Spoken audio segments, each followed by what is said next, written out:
um pouco nessa provocação, né, da repolitização do espaço doméstico, e o que o feminismo não fala, eu fiquei pensando muito que eu acharia justo com o feminismo falar o que ele fez também, né, de absolutamente importante, uma vez que ele é um ator político fundamental do nosso tempo, no sentido de ter promovido e ter sido parte. Eu não acho que todos os avanços das mulheres foram ocasionados pelo movimento feminista, é importante que se diga isso, o próprio processo de escolarização que você estava trazendo na sua apresentação, né? Mas o feminismo é um ator político fundamental da maior revolução do século XX. Né? Isso não é pouca coisa, muito mais que qualquer advento tecnológico. O fato das mulheres estudarem, trabalharem, né, estarem ocupando a vida pública é a grande revolução que ainda está em curso. Eu acho que a grande contribuição do feminismo para o campo das ciências sociais, para a teoria social, uma vez que a família já era uma instituição muito analisada, né, pelos sociólogos, pelos antropólogos, é pensar um pouco essa instituição, né, familiar, que é a mais antiga e a mais difundida no mundo, desconstruir um pouco essa base de que a família era uma instituição harmônica, com papéis que se complementavam e que todos estavam muito felizes ali dentro, né? Os feministas vão falar, não, esse lugar é um lugar de disputa, é um lugar de tensão, é um lugar de relações de poder, né? E as negociações entre os indivíduos que compõem essa instituição, ela não se dá em bases iguais, na medida em que a própria subjetividade da mulher é muito mais dissolvida no coletivo do que a subjetividade dos homens. E eu queria partir um pouco disso para a gente pensar, então, as desigualdades a partir desse lugar, da família. E eu queria centrar mais a minha fala, provocada por essa ideia, né, do que o feminismo não fala, que tem uma tensão que precisa aparecer no debate, que é entre os casais. A capacidade das mulheres tensionarem nas suas famílias a divisão de tarefas entre homens e mulheres, que era um pouco o que a Ivete estava falando quando traz os dados da PNAD, que abrem uma caixa de Pandora, né, gente? Abrem a caixa preta, que pela primeira vez a gente compreende por que as mulheres trabalham menos horas no mercado de trabalho, por que o desempenho delas é pior do que o dos homens, e por que, dito a grosso modo, nós somos competidoras em pé de desigualdade, né? A gente tem uma jornada extensíssima no trabalho doméstico que nos impossibilita de estarmos no mercado de trabalho brigando pelos melhores postos de trabalho. Então, não se trata bem de uma opção, eu não acho que as mulheres estão optando deliberadamente por isso, mas o que eu quero trazer para o nosso debate é, nós temos uma certa agência. E a família é o lugar, por excelência, onde vão acontecer as tensões e as negociações em relação a como é que a família vai dividir o provimento, por um lado, e como é que a família vai dividir o cuidado com os seus membros. Não é secundário, é absolutamente central o papel das mulheres no provimento das famílias. E, por outro lado, a gente tem esse dado que a Eudete trazia, que é uma contribuição masculina com as tarefas de reprodução social absolutamente estagnadas. Ou seja, não tem avanço, mas, por outro lado, é importante destacar também que essa média ela é muito diferenciada em função do recorte de escolaridade. Então, de novo, a escolaridade como um vetor central na aquisição de um sistema de valores e crenças mais igualitários, tanto para homens quanto mulheres. Então, a gente vê, a Ivete falava disso, que não só as mulheres mais escolarizadas trabalham muito menos na jornada de trabalho da reprodução, quanto os homens mais escolarizados trabalham mais. Isso é interessante. Os homens mais escolarizados estão mais interessados em ocupar esse espaço doméstico e desenvolvendo algum tipo de atividade. O que os homens fazem no espaço doméstico? Eles cuidam um pouco das crianças, saem com as crianças para passear, vão ao mercado, lavam o carro, mas o grosso, aquele trabalho extenuante, desagradável, a faxina, não são os homens que fazem. Então, ainda tem um elemento interessante que é assim, essas horas, elas são horas que são bem específicas, né? Ele escolhe o que ele vai fazer. Então, de novo, que capacidade é essa de criar tensão no sentido de negociar quais são os trabalhos que cada um vai fazer? A mãe fica em casa e o pai trabalha em tempo integral. Eles concordam. Vocês veem que os homens têm um padrão de resposta mais conservador, né? 57% dos homens acham isso. É chocante, né? Mais da metade dos homens acham isso. Mas eu acho mais chocante que os homens, metade das mulheres dizerem que esse é o arranjo ideal. Então, tem um trabalho de desconstrução das tradicionais identidades de gênero que precisa ser feito. A gente tem que falar mais da maternidade.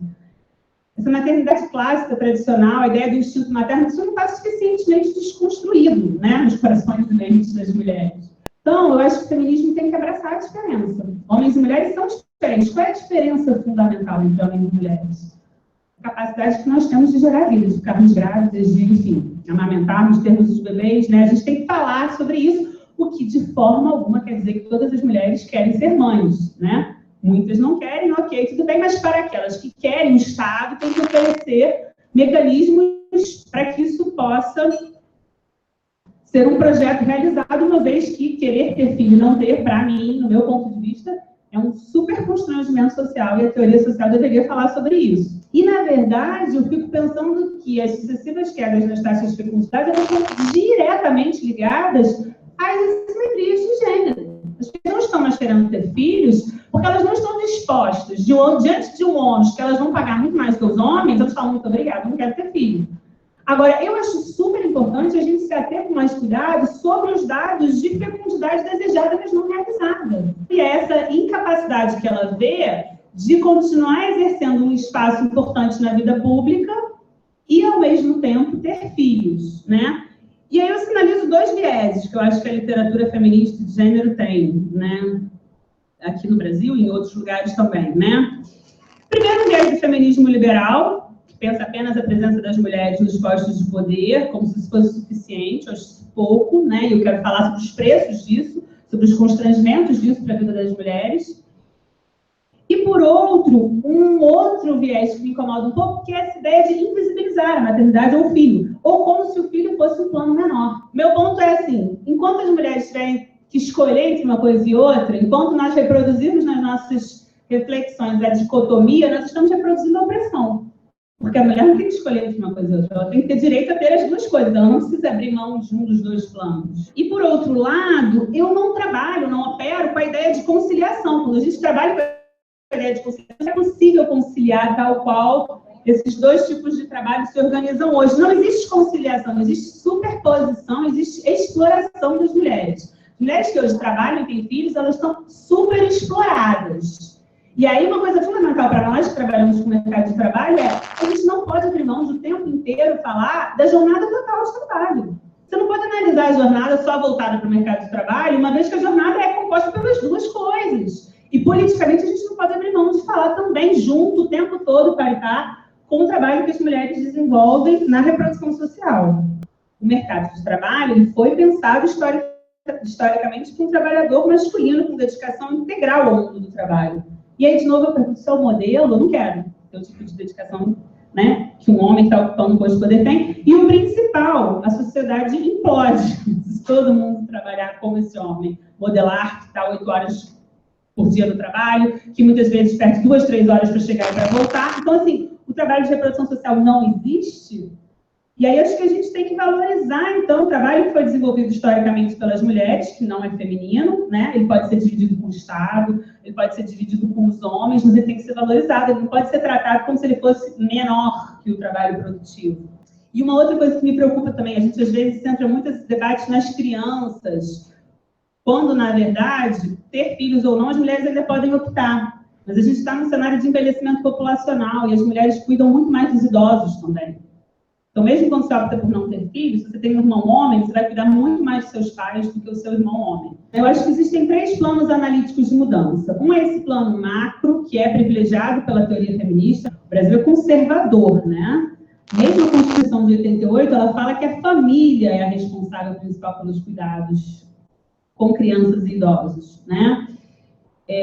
Então, assim, a gente está muito mal no cenário mais amplo, mundial, né? Onde vários países já adotam políticas deliberadas de distribuição e desconstrução das tradicionais identidades de gênero, né? O Brasil é extremamente tímido nisso.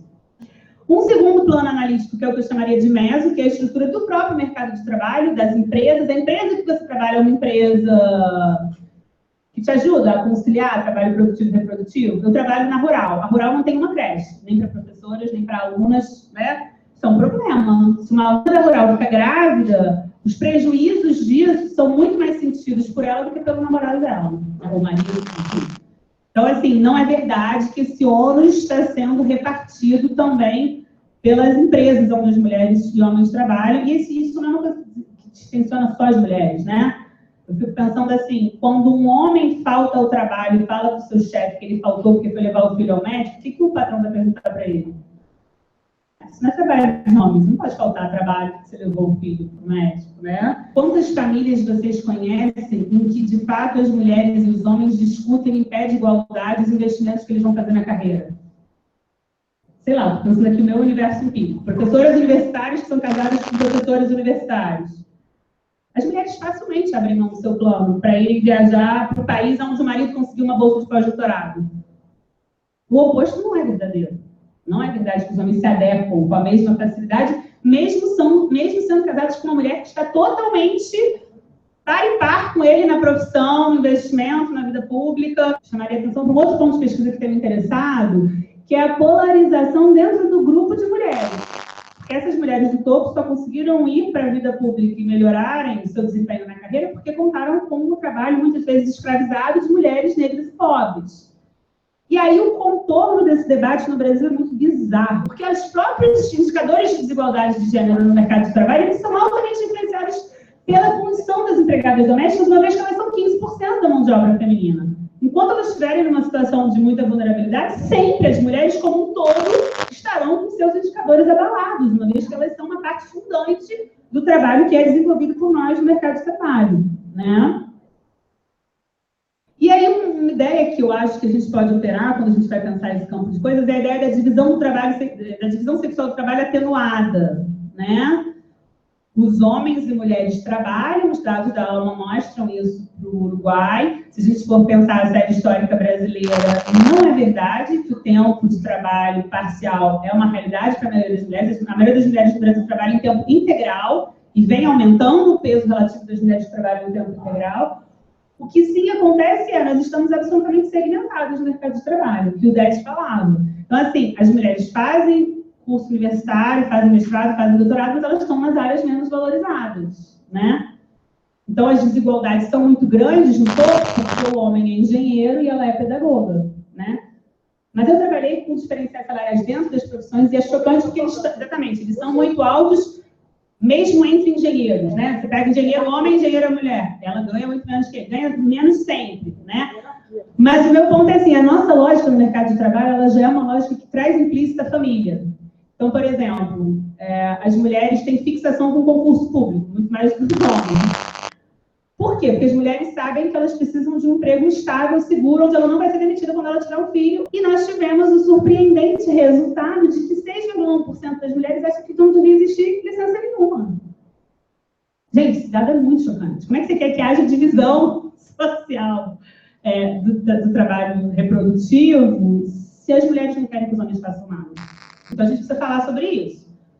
Sobre a maternidade, não só como um constrangimento, sobre um trabalho, como a desculpa histórica que foi dada, né, para que as mulheres fossem alijadas da vida pública, mas a maternidade como um poder, como falta de poder dentro da família. As mulheres têm dificuldade de abrir mão desse poder. Mas eu acho que a gente tem dado pouca atenção às representações e valores que ainda são muito mais conservadores do que a gente supõe, né? E há uma parte da equação que não fecha.